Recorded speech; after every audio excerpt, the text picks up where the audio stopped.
안녕하십니까, 항해자TV입니다. 이 사진은 현 비텐베르크 궁정교회 전경입니다. 마틴 루터가 95개조 면죄부 반박 논제를 붙인 성당인데요. 종교개혁 이후 개신교회 예배당으로 운용되고 있습니다. 현재 교회문은 철제문으로 논제를 형상화하여 붙여놓았습니다. 루트는 비텐베르크 대학의 신학 교수로서 면죄부 판매 행위가 성경 원리에 위배된 것을 알고 가만히 있을 수가 없었습니다.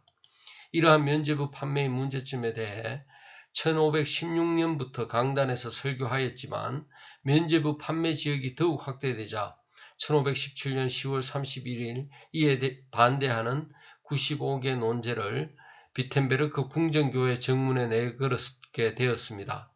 그리고 95개조 논제를 그를 관할하던 막데부르크 및 마인츠의 대주교인 알브레히트에게 보냈습니다. 알브레히트는 이 편지를 로마 교황청에 알렸습니다. 그리고 루트는 면죄부 판매에 반대하는 자신의 95개조 논제에 문제가 있다면 이에 대해 함께 토론하자고 제안합니다. 그는 또한 믿음으로 그리스도로 인도함을 받는 길 외에 더 좋은 길이 있다면 그 길을 자기에게 가르쳐 줄 것을 간청하기도 했습니다. 이와 아울러 현재 우리나라의 상황이 심각하게 변화되고 있습니다. 북한의 도발이 노골화되고 있고 종북 세력의 대북 식량 지원 등 굴욕적인 평화 구걸이 진행되고 있습니다. 이러한 때에 마르틴 루터의 자세를 배우기를 원합니다. 95개 주 중에 94조와 95조의 내용을 보면 기독교인들은 잘못된 평안과 안전 가운데서보다는 고통과 죽음과 지옥일지라도 그들의 머리 대신 그리스도를 따라가야 한다고 선언하고 있습니다. 이러한 자세를 배우기를 소망하면서 자세히 95개조 내용을 살펴보도록 하겠습니다. 면죄부와 관련된 잘못된 교리에 대한 95개조 논제는 라틴어로 쓰였으나 이내 독일어로 인쇄되어 독일과 유럽 전역에 퍼져나갔습니다. 이 95개조 논제의 주요 내용은 주로 면죄부에 대해 언급하고 있으나 회개의 의미, 구원론, 복음의 중요성, 올바른 신앙생활 등 기독교인으로서 기본적으로 알아야 할 것도 포함하고 있습니다. 종교개혁이 출발이 된 95개조 논제 게재를 기념하고자 하는 것도 본서를 집필하는 한 이유인 만큼 95개조 전문을 소개하고자 합니다. 이 95개조 논제를 듣고 읽을 때 주의할 점은 마틴 루터가 이를 발표할 당시만 하더라도 그는 가톨릭의 사제이자 교수로서 연옥의 개념이나 교황권 등을 인정하는 입장이었습니다. 면죄부 반박 논제 게재 후 여러 차례 논쟁을 거치면서 연옥이나 교황 수의권을 부정하고 오히려 성례제도, 성경 해석 등에 있어서 개혁교회의 기초를 정립해 나갔습니다. 앞의 방송에서 소개한 여러 차례의 논쟁을 통해서 개혁적 사고가 점차 확대되었다는 것을 인식하고 95개조 논제를 이해해 나가길 바랍니다. 면죄부 반박 95개조 논제에 대해 설교나 이야기를 하면서 이의 내용을 그대로 살펴보는 사례는 드뭅니다. 그래서 다소 길더라도 원문을 해석하여 그대로 소개해 드립니다. 여기서 주제별 조문 구분은 시청자들의 편의를 위한 것입니다. 1조부터 4조는 회개의 의미를 밝히고 있습니다. 제1조 우리 주 예수 그리스도께서 너희는 회개하라고 말씀하신 의도는 전 생애를 통해 회개하는 삶을 살아야 함을 의미한다는 조항만 보더라도 회개의 의미를 쉽게 이해할 수 있습니다. 5조부터 9조는 교황의 사명권의 한계를 설명하고 있습니다.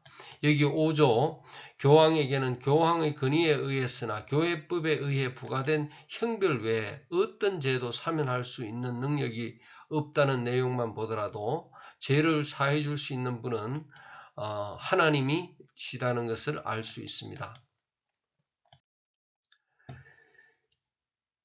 연옥의 의미의 문제점도 제10조로 보면 사제들이 임종에 처한 사람에게 연옥 문제를 내세워 속죄를 보류하는 것은 무식하고 옳지 않은 행위다를 보면 그 의미를 분명히 알 수 있습니다.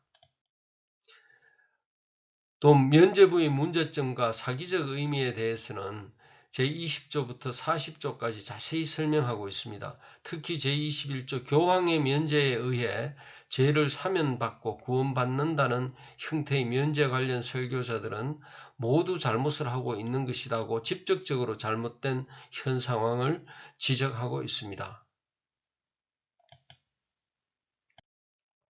제32조에서는 면죄부를 통해서 자신의 구원이 확실하게 된다고 스스로 믿는 사람은 그렇게 가르친 사람들과 함께 영원히 저주를 받을 것이다라며 면죄부를 사는 사람들도 그렇게 가르치는 사람과 마찬가지로 죄를 짓고 있다고 설명합니다. 제41조부터 52조까지는 면죄부보다 더 중요한 것이 선을 행하는 것이라고 하며 면죄부의 문제점을 지적하고 있습니다. 제41조 선을 행하는 것보다 교황의 면제가 더 중요한 것으로 오해하지 않도록 신중하게 설교해야 한다. 라는 내용이라든지 면죄부 판매자들의 강탈 행위 등의 문제점을 지적하는 제50조 등의 내용만 보더라도 면죄부의 문제점을 실제적으로 이해할 수 있습니다. 제53조부터 80조까지는 면죄부와 복음을 비교하며 면죄부의 문제점을 이야기할 뿐만 아니라 면죄부 판매인들의 문제점도 지적하고 있습니다.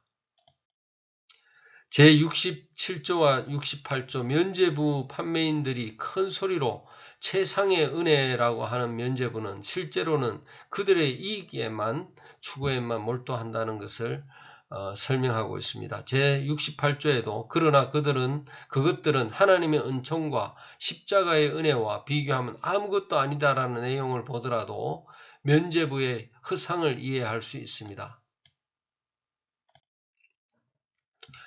마르틴 루터는 다양한 질문을 통해서 면죄부의 문제점을 역설적으로 드러냅니다. 예를 들면 86조 오늘날 이 세상에서 가장 부유한 교황이 자신의 돈으로 성 베드로 성당을 건축하지 않고 가난한 신자들의 돈으로 건축하는 것은 어찌된 일인가? 라든지 87조 철저한 회개를 통하여 완전한 제사함과 은혜에 참여하는 권리를 소유한 사람들에게 교황이 다시 면제해주는 이유는 무엇인가라는 질문은 면죄부 판매의 문제점을 그대로 알려준다고 하겠습니다. 마지막으로 루터는 진정한 기독교인의 자세를 설명합니다. 제95조 잘못된 평안과 안전 가운데서보다는 많은 환난을 통해서 천국에 들어가야 한다고 합니다. 이러한 마음과 자세가 있을 때 그리스도인들은 어떠한 유혹과 도전에도 이를 극복하고 진정한 승리를 얻는다고 믿습니다. 종북과 북한이 펼치는 위장된 평화에 속지 않고 평화를 구걸하는 자가 되지 않기 위해서라도 마르틴 루터의 정신과 자세가 필요하다고 하겠습니다. 오늘은 여기까지 하겠습니다. 본 항해자TV는 이 혼탁한 시대에 올바른 정신과 자세를 가지고 살아가는 모든 사람들을 위해 제작되고 있습니다. 감사합니다.